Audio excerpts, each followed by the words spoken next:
Assalamualaikum warahmatullahi wabarakatuh. Salam sejahtera bagi kita semua. Selamat pagi, siang, sore, dan malam kepada teman-teman semua. Dan yang saya hormati Ibu Nur Hidayati selaku dosen mata kuliah metodologi penelitian dan Pak Rois Fatoni selaku dosen pembimbing penelitian kami. Pada kesempatan kali ini, saya, Nabila Arifah dengan NIM D521000007 dan rekan kelompok saya, Saya Muhammad Amar Nasiruddin dengan NIM D5210043. Dan saya Veta Febriana dengan NIM D502100101. akan mempresentasikan proposal penelitian kami yang berjudul Kajian Teknoekonomi Pabrik Tahu di Kabupaten Magelang, Jawa Tengah. Pada pemaparan proposal penelitian yang akan kami presentasikan, sebelumnya akan saya bacakan outline dari Kajian Teknoekonomi Pabrik Tahu di Kabupaten Magelang, Jawa Tengah.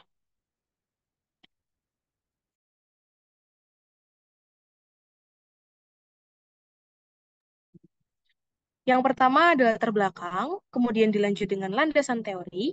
Yang ketiga ada rumusan masalah dan strategi mengatasi masalah. Yang selanjutnya ada tujuan, metode, kemudian yang terakhir ada jadwal kegiatan. Yang pertama adalah latar belakang.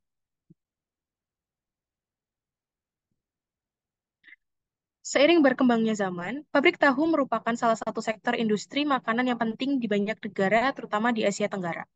Dengan populasi yang terus meningkat, pola konsumsi masyarakat cenderung mengarah pada makanan yang lebih sehat dan berkualitas.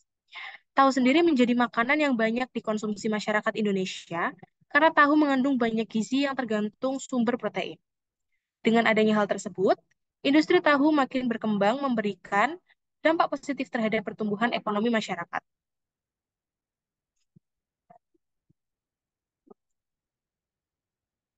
Pabrik tahu sendiri memiliki dua metode dalam proses pembuatan tahu, yaitu dengan menggunakan pemanas steam boiler atau dengan menggunakan kettle uap, dan menggunakan tungku pembakaran atau proses secara tradisional.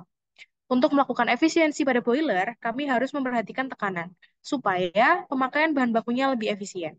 Dalam penelitian ini, kami akan melakukan kajian teknoekonomi pada pabrik tahu di Kabupaten Magelang, Jawa Tengah, dengan membandingkan kinerja proses pembuatan tahu dan untuk mengukur efisiensi energi.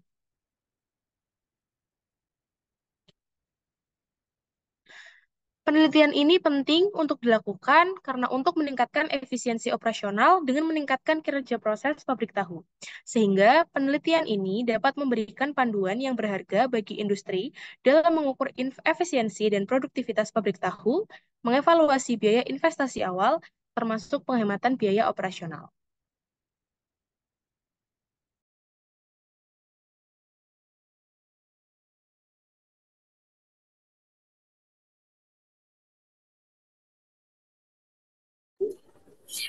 Selanjutnya ada landasan teori yang kami gunakan untuk penelitian kami ada tiga, yaitu tahu, ketel uap, dan tungku. Yang pertama yaitu tahu. Seperti yang kita ketahui, tahu terbuat dari bahan utama kedelai, dan tahu memiliki banyak kandungan gizi seperti vitamin B kompleks, tiamin, riboflavin, vitamin E, vitamin B12, kalsium, dan protein. Untuk memastikan kualitas tahu yang baik, diperlukan bahan baku kedelai dengan biji yang besar, air yang bersih, penggunaan cuka yang tidak berlebih, dan peralatan serta lingkungan kerja yang bersih. Yang kedua, ada steam boiler atau biasa disebut dengan kettle uap.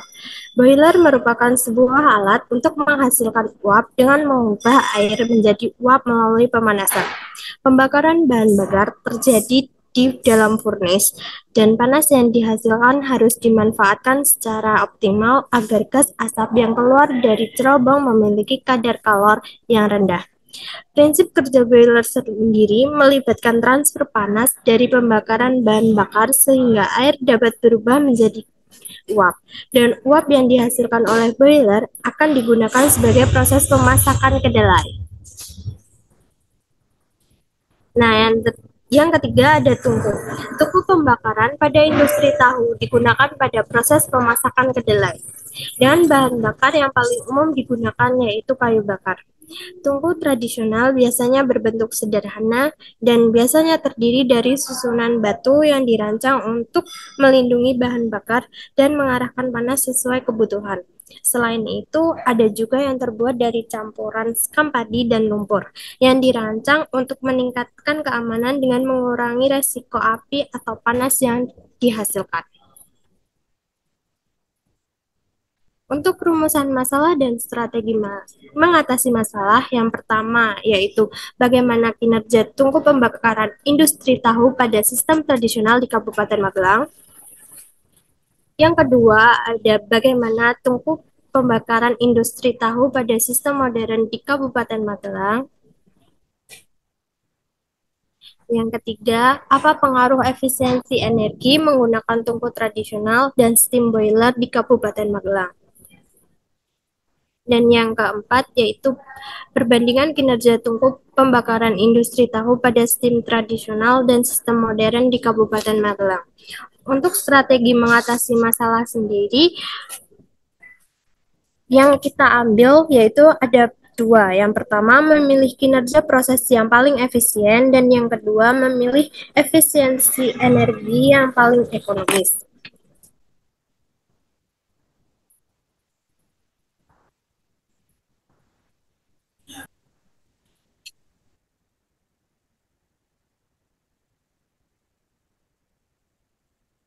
Untuk selanjutnya yaitu tujuan.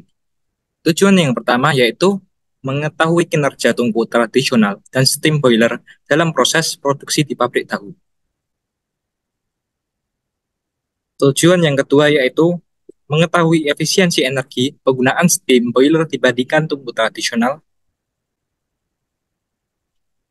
Tujuan yang ketiga yaitu memberikan pengetahuan kepada pemilik pabrik tahu tentang pengaruh efisiensi energi steam boiler dengan tungku tradisional. Selanjutnya adalah metode. Metode yang pertama yaitu studi literatur. Metode yang kedua yaitu survei lokasi. Metode yang ketiga yaitu wawancara. Metode yang keempat yaitu pengolahan data dan analisis data. Dan metode yang kelima yaitu pembuatan laporan. Perancangan penelitian. Penelitian dilakukan di pabrik tahu daerah Magelang dengan rancangan penelitian menggunakan beberapa variabel berikut. Yang pertama yaitu variabel bebas terkait dengan pabrik tahu. Variabel bebas dalam penelitian ini yaitu efisiensi tungku dan steam boiler dari pabrik tahu yang berada di Magelang. Variabel terikat dalam penelitian ini yaitu nilai efisiensi energi pada alat tungku dan steam boiler, biaya operasional produksi tahu dari pabrik tahu yang berada di Magelang. Selanjutnya, jadwal kegiatan. Penelitian ini akan dilaksanakan selama 2 bulan, yaitu bulan Agustus dan September. Kegiatan yang pertama yaitu survei lokasi, dimulai dari minggu pertama sampai minggu ketiga. Kegiatan yang kedua yaitu wawancara, dimulai dari minggu kedua sampai minggu kelima. Kegiatan yang ketiga yaitu pengolahan dan analisis data, dimulai dari minggu kelima sampai minggu ke-8. Kegiatan yang keempat yaitu pembuatan laporan, dimulai dari minggu ke-7 sampai minggu ke-8. Demikianlah beberapa hal yang dapat kami sampaikan. Terima kasih atas perhatiannya dan mohon maaf apabila dalam penyampaiannya terdapat kesalahan atau kata-kata yang kurang berkenan. Sekian, terima kasih. Wassalamualaikum warahmatullahi wabarakatuh.